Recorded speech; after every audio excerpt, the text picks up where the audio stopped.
What's up, guys? Welcome back to another video. Today's video, as you read by the title, I'm gonna be going over. Wait a second. Open this up. Let me show you guys something real quick. There you go.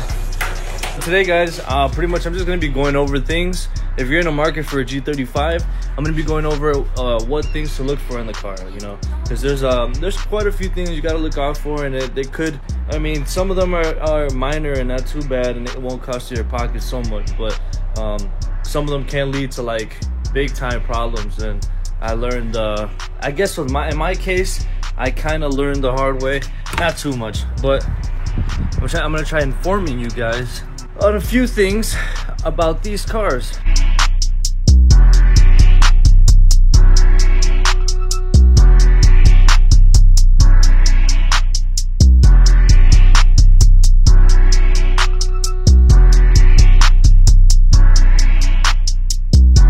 Alright guys, so the first thing we're going to start with today is the inside. Well, I mean, there's kind of like a few things. They're not, okay, I don't want to sound like that one guy that nitpicks the little things, because every car is going to have, like, if you're buying a G35 used, they're about freaking 16 years old by now, and like, of course you're going to find, you know, crease seats, or like, you know how everybody complains about the seats here? Like every YouTube video I've seen, G35 owners are always saying something about this, and yeah, it's annoying. I mean, it's pretty stupid out there, but this like plastic piece right here, but most G35s, you see them just like that. I mean, it's pretty stupid on Infinity's part, so I don't really want to go over that too much. So yeah, that was more on Infinity's part, and it was pretty stupid of how they did that, but it's whatever.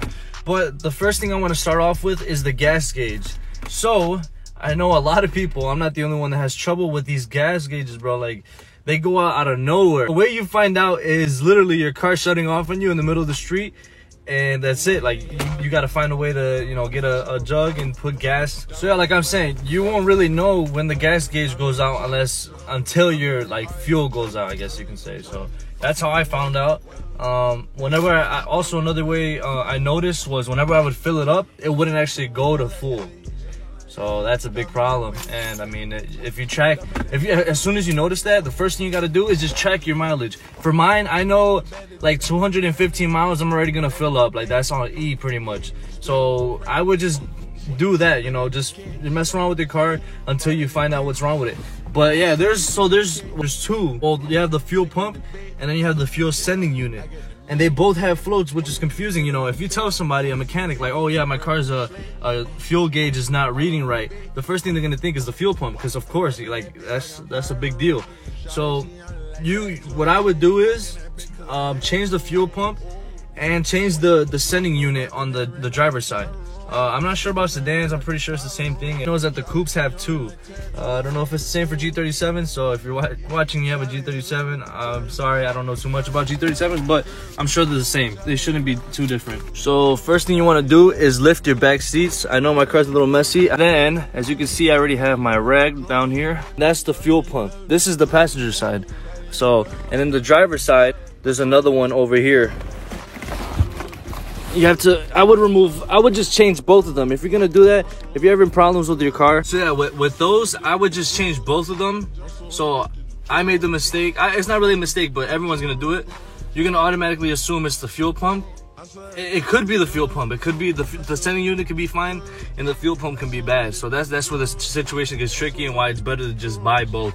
So actually, I have the sending unit coming in tomorrow, and I actually might do a video on installing it, and like, you know, I might help a few people, because I know a lot of G owners have this problem. So yeah, I might make a separate video for this, but this is one thing you really have to like look for that fuel pump problem or sending unit problem, whatever. Pay attention to this gauge, because it went out on me and I didn't even notice, and I was like stranded on the street. I was like, I had to call my dad. I was like, yo, like I'm stranded, like.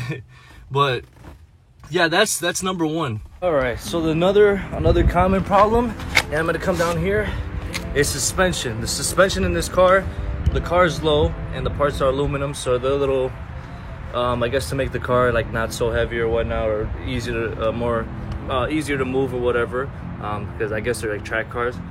But the ball joints, suspension, like ball joints, bushings, they all go out. Trust me, they'll go out eventually.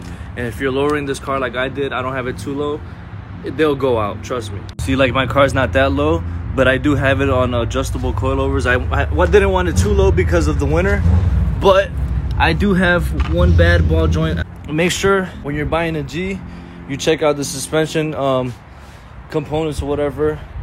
Control arms will go out. I changed the top control arm. I changed the C kind of shape control arm, and then the lower control arm. And I had to change a few ball joints as well. So yeah, it's a must. If you do not want to crash, trust me, it's a must. Change your suspension first. Like, yeah, these things aren't bad to maintain, but like the suspension is pretty, yeah, it's pretty bad. Coming in at number 3, we have oil consumption.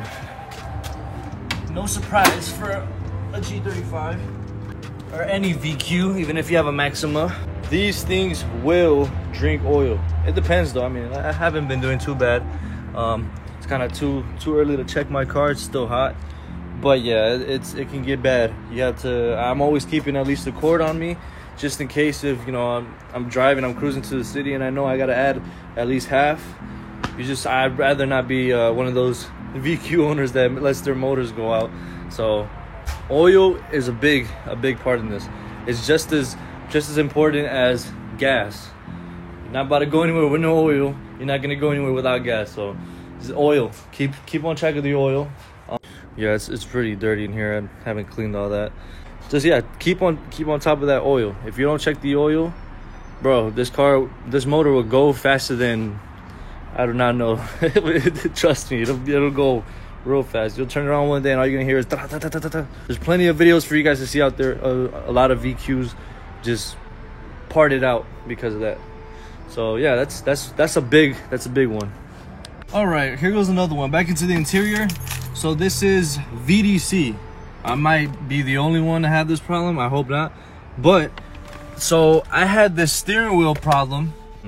The steering column went out, right?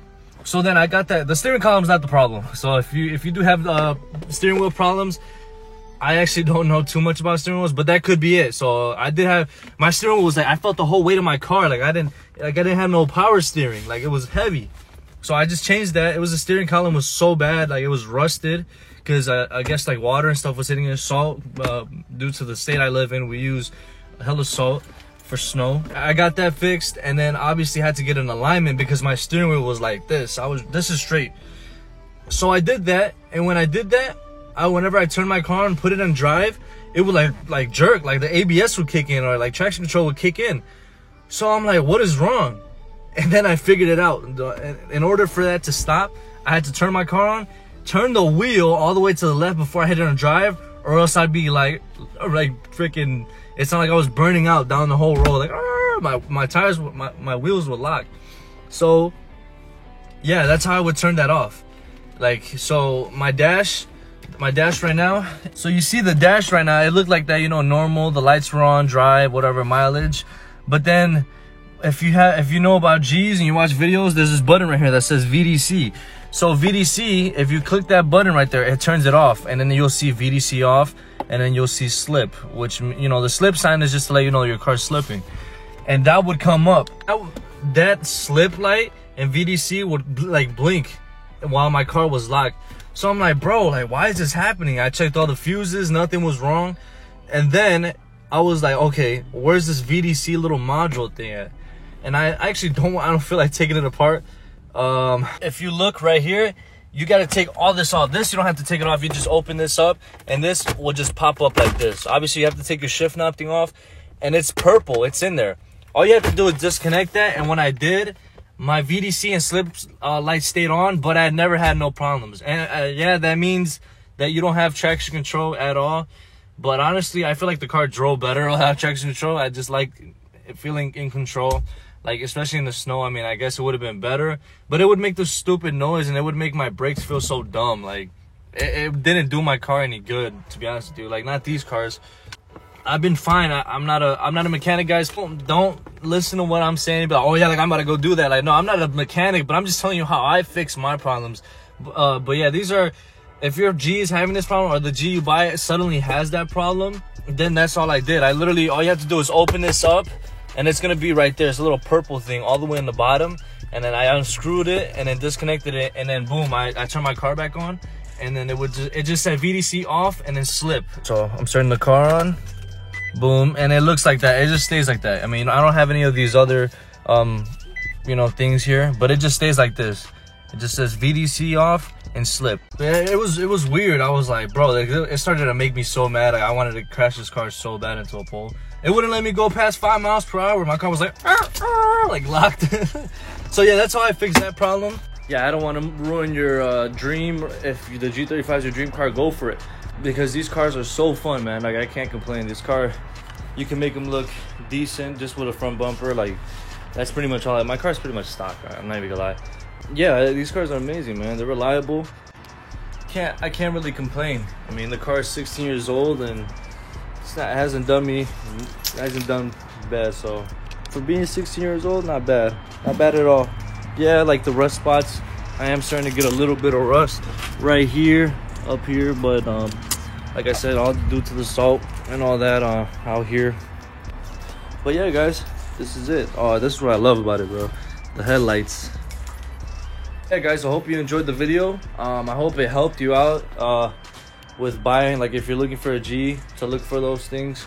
Definitely keep an eye out for that oil and that fuel gauge and the suspension parts, because they could cost you a lot of money if you're not installing them on your own, and could charge you a lot of labor for that, because it's not easy. Like, if the parts don't want to come out easily, it's going to cost you a lot. So not expensive cars to maintain, but could be if if you let a lot of problems build up. It's like that with any car though.